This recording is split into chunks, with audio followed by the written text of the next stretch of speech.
for the week, and as it's Jane's birthday, it's only right and proper that we have a glass of champers. So happy birthday, Miss McDonald. Happy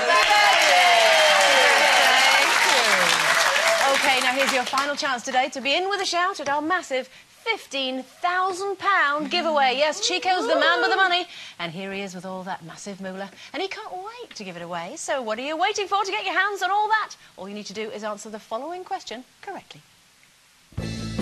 Which of these is a horse that won the Grand National 3 times? Is it A, black brandy, B, red rum, C, white wine? Call 09012 931 941. Calls cost £1 from BT landlines. Calls from mobiles and other networks may be higher.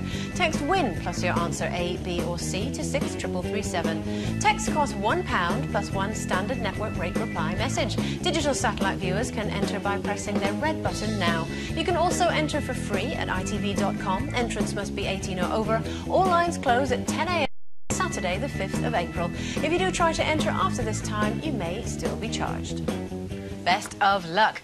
Right, we're not normally ladies who'd advocate fighting, but one new reality series may just change our minds. Our next 2 guests are among 6 intrepid athletes who become modern-day gladiators, taking on ancient tribal disciplines with the ultimate aim of being crowned the last man standing. 6 young athletes have accepted the challenge of a lifetime to travel the world and compete against the most remote tribes on Earth, on their own turf. I am really bricking it. Oh. I have no idea where we're going. All 6 men are masters in their chosen fields. Please welcome Mark Hoban and Rajko Radovice.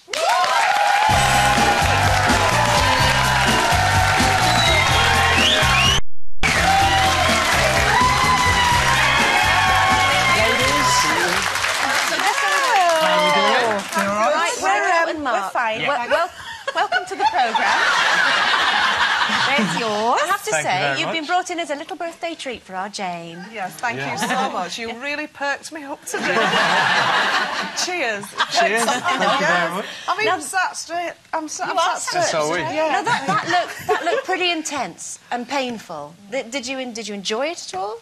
I couldn't say I enjoyed some of the physical stuff, but you enjoy the experience. Okay. And then you just think, I've got to get through it, and then maybe I'll enjoy watching it on TV.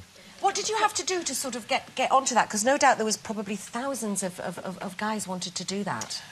Yeah, I mean, for me, it was just a case of applying online through a sports website, and you had to fill out an application form that big, and then get a phone call to say, oh, we'd like you to come down to auditions, where you had to do some fitness tests, things like that, personality tests, just to see what you like. Yeah. You took your top off, and then they loved it. Yeah, that was it. Well, that's what you have to do on this show. So go on.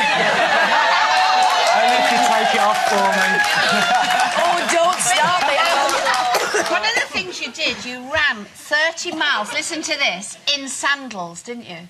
Yeah, not out of choice, but yeah, we did. But how did you do that? How? Yeah.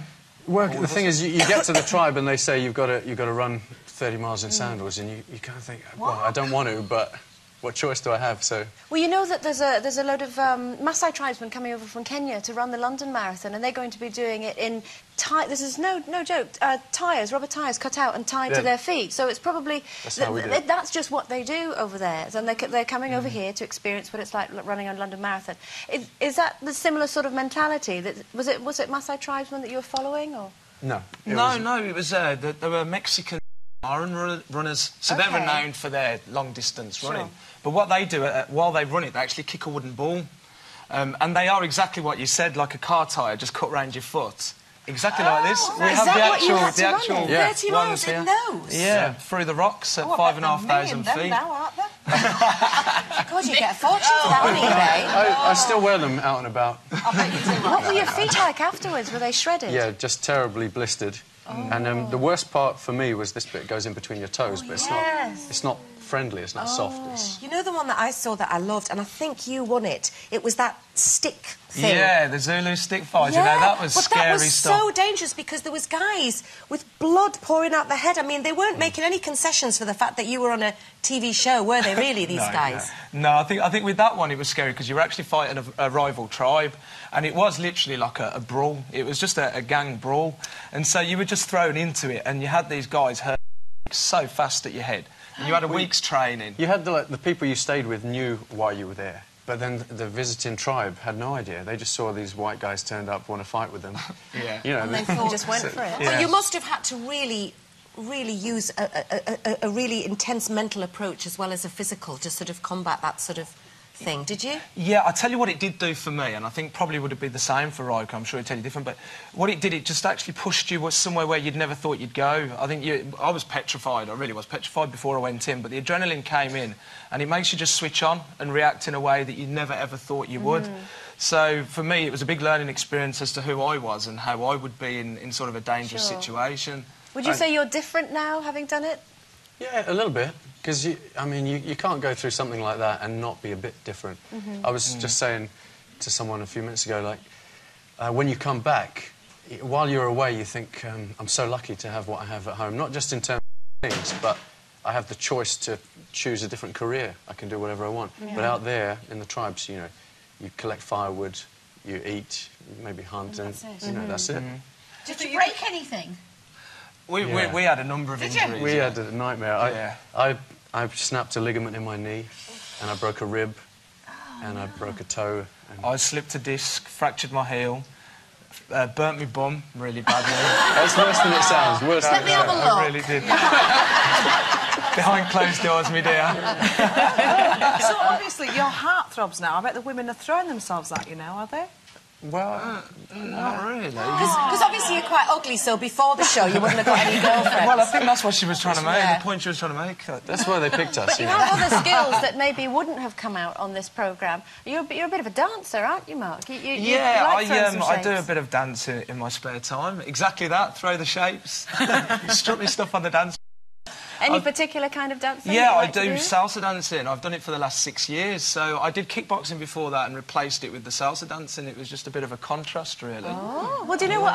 Our Jane likes a bit of a dance. So, you know, as it's Jane's birthday... Yeah! Do you think you should? Go on, take her off, take her off. We're down? Oh, what's that? OK, so while we send those two off over there, you have to come back, Miss MacDonald. Just time to say, don't forget to join us on Monday when we'll be joined by the ever so suave Nigel Havers and the stunning Gemma Atkinson. But now it's over to Jane and Mark. Take it away.